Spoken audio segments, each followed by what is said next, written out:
What's going on, everybody? We're Life Moves Us, and welcome to the review. To kick things off, we're going to talk about movies and games that happened in October. Today, we're checking out Boo! A Medea Halloween. The runtime's at 103 minutes, but it felt almost like a 2-hour movie. The scenes do seem to run a little bit longer than necessary. This movie could have been edited down to hit harder. Some of the acting and casting was a bit off as well. However, I did think it was really cool how Tyler Perry is utilizing YouTubers and bringing YouTubers onto the big screen. I liked it. There's a lot of jokes that hit really well. There is a moral story to this movie. Yeah, as far as a heavy-hitting moral, I don't know if it hit as hard as some of the other Medea films have done in the past. They really went for it on this one. It just felt really lost within everything else that was going on in the movie. Definitely had me laughing pretty hard at segments, but then I ended up sitting there for 10 to 15 minutes not laughing, kind of waiting for the next big joke to come around. So is this a good Halloween movie? If I had to go see it in movies again, I probably would pass. Would I rent it? I'll probably pass on that one as well. Maybe just if it's on TV, it'd be a nice little watch it. You know, it's a seasonal movie. This is definitely a current year movie. I'm not sure if this movie will be relevant next year. It has its funny moments, but even as a comedy, it does kind of fall flat. Not something I'd check out for theaters. Now that we're done talking about that watch on TV comedy, it's time to take a big step back. We did a little throwback this time to the 1978 classic, Halloween. I've got to tell you, first of all, I actually really enjoy this film for what it is. Maybe old, but it's still a relic in its time. It is a bit dated, however, the tension and how that's built throughout the movie is expertly done. What'd you think about the music and how it kind of played together? So I thought the music was simplistic but very effective. John Carpenter, the director, actually scored the music himself, and I think it's used very well throughout the film. You know, because it's a dated film, they don't really get graphic with it, but I kind of appreciated the fact that they didn't use violence to make the movie what it was. But it was good, it was tasteful. This really originates a lot of the tropes that we see in horror films. Because we're talking about October and we're talking about Halloween films, this film really does capture what Halloween is. It's supposed to be getting out in costumes, pumpkins, scary. It really captures that feel. Surprisingly, this movie didn't have a huge budget, but for what it's worth, with the budget they had, they really created something special. So was this one to check out? I've never watched this movie from start to finish until now. I say yes. 2016, definitely watch this. I can't agree with you more there. This is a film you gotta check out. Halloween, 1978. If you don't know who Michael Myers is, you gotta find out. Check Halloween out.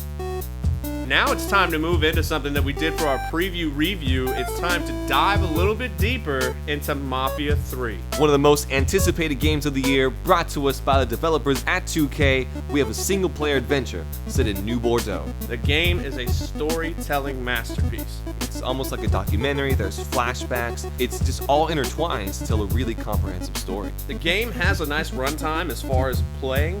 However, it does feel monotonous and repetitive. However, as you're playing, you get to listen to some of the best soundtrack music in a game ever. The guns hit hard, the punches hit hard. Great game to listen to. Sorry, Grand Theft Auto. Mafia's got you on this one. As far as the verdict for Mafia 3, is this a game you should get now? Wait on it? It's only single player. There is no multiplayer. Fantastic story. Little bit repetitive gameplay. However, it makes up for it in the end. I would definitely say buy Mafia 3. Not only buy it, but buy it now. There's a lot of great content in here, but maybe you wanted to wait for a sale. It's worth picking up, especially to get you to that next game. Battlefield 1. As opposed to the last game we're talking about, it's definitely not going to be a single-player heavy hitter. Very short single-player campaign on Battlefield. A little disappointing. If Mafia 3 was a single-player adventure, Battlefield 1 is a convolution of multiplayer extravaganza. It's up to 64 players, of course, which you would assume gets really hard to manage, but for Battlefield 1, it's handled it pretty well so far. Not nearly as buggy as the previous Battlefield installments. It's fun to play, it's fast-paced, which is a pro and a con. I mean, oftentimes you can get killed as you spawn. You die a lot in this game because there's so many people there. It's very humbling because you don't realize how crazy war really is, and I think they do a great job by making multiplayer that chaotic. Squadding up with your friends, I mean, it's a crazy experience, and it's different every time you play it. There's also cool weapons to use, not as much variety as I'd like in this weapon set. Along while you're playing, you'll see a ton of great weather effects that really do affect the gameplay. So for example, if you're flying in the fog, that might not work out too well. Absolutely. Changes the entire game and the way you're playing it in the moment. On that note, the other thing is there's a lot of content missing from the game. I was impressed to see that DICE doesn't have any microtransactions currently within the game itself, so that's a money saver.